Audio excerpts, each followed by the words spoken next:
Hey everyone, Intel CEO Pat Gelsinger sounded very optimistic about AI and its prospects related to that market.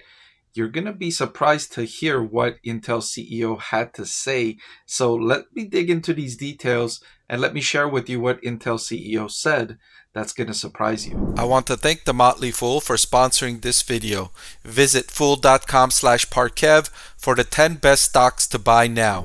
All right, so you may have already been aware of how large the total addressable market opportunity for semiconductors were, but did you know that Intel CEO said that they see the AI workload as a key driver of a $1 trillion semiconductor total addressable market by 2030?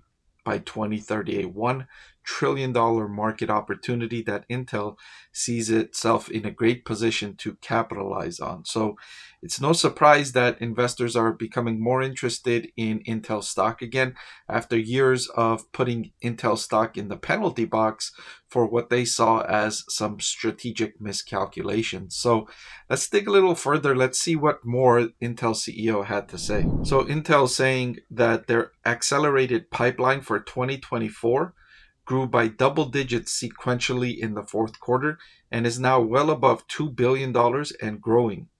We recently increased our supply for both Gaudi 2 and Gaudi 3 to support the growing customer demand, meaningful revenue acceleration throughout the year.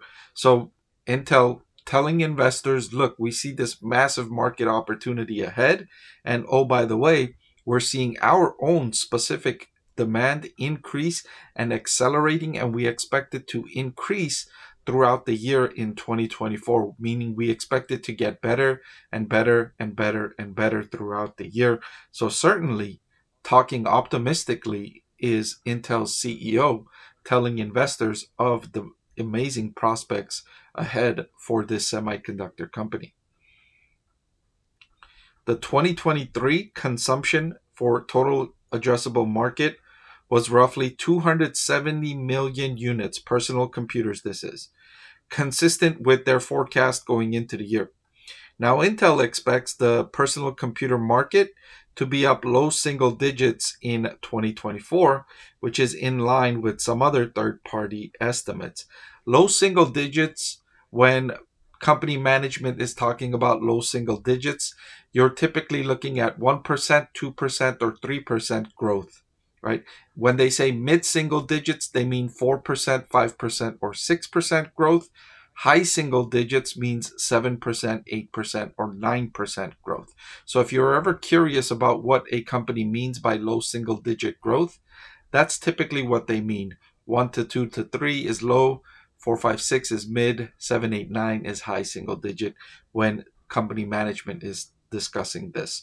Now, you'll recall that in 2020 and 2021, demand for personal computers absolutely soared, right?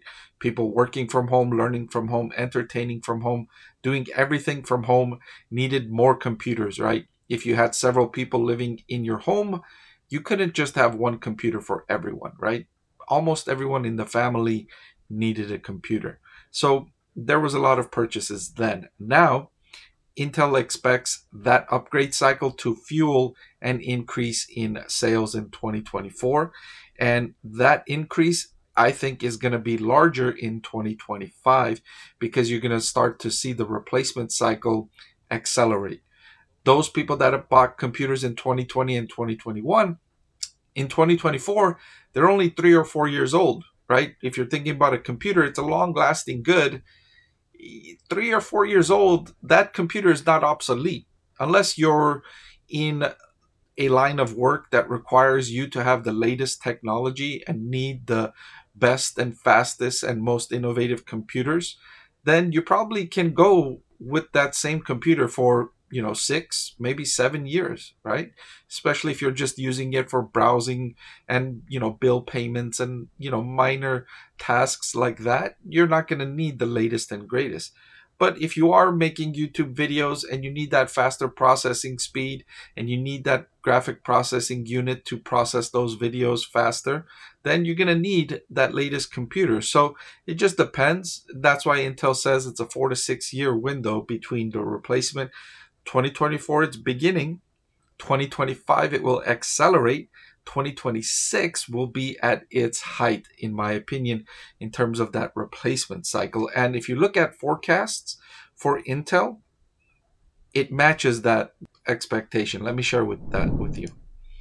So here I have Intel's fiscal year 2024, 2025, and 2026. This is what Wall Street expects from Intel. 5.7% revenue growth in 2024, up to 11.6% revenue growth in 2025, and then 9.4% revenue growth in 2026. So 2025 is really, I would say, mid to late 2025 is going to be what Wall Street expects as the height of its revenue growth. And then from that higher point, it's expected to grow even more at 9.4% in 2026. This is when sales are going to be much higher, because if you look at the actual number, not the growth rate, it's going to be much higher in 2026 than in 2025. Additionally, you've probably been aware of Intel's massive cost-cutting campaign. In 2023, they delivered more than $3 billion in cost cuts. That's going to drive profit increases.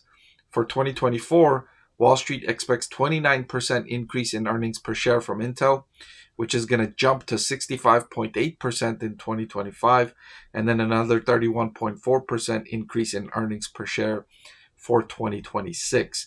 So this is the power of Intel and that replacement cycle right now and its position in the industry.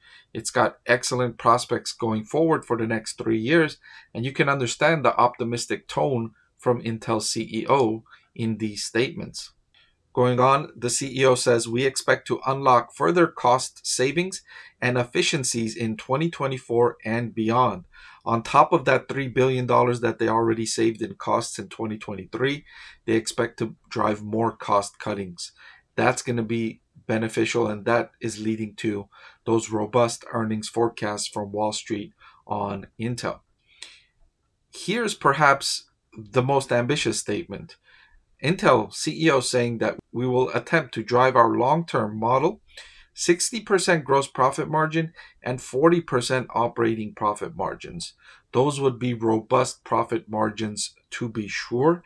It remains to be seen if they will hit these targets, but if they do, I suspect Intel's stock price would be much higher than where it is today. Today, Intel stock is trading at a forward price to earnings of 18.64. Just a few weeks ago, I recommended Intel stock as a buy. The reasons were, you saw those excellent opportunities ahead, you saw the earnings per share outlook, and it's trading at a forward price to earnings ratio at the cheapest it's been going all the way back to early 2021.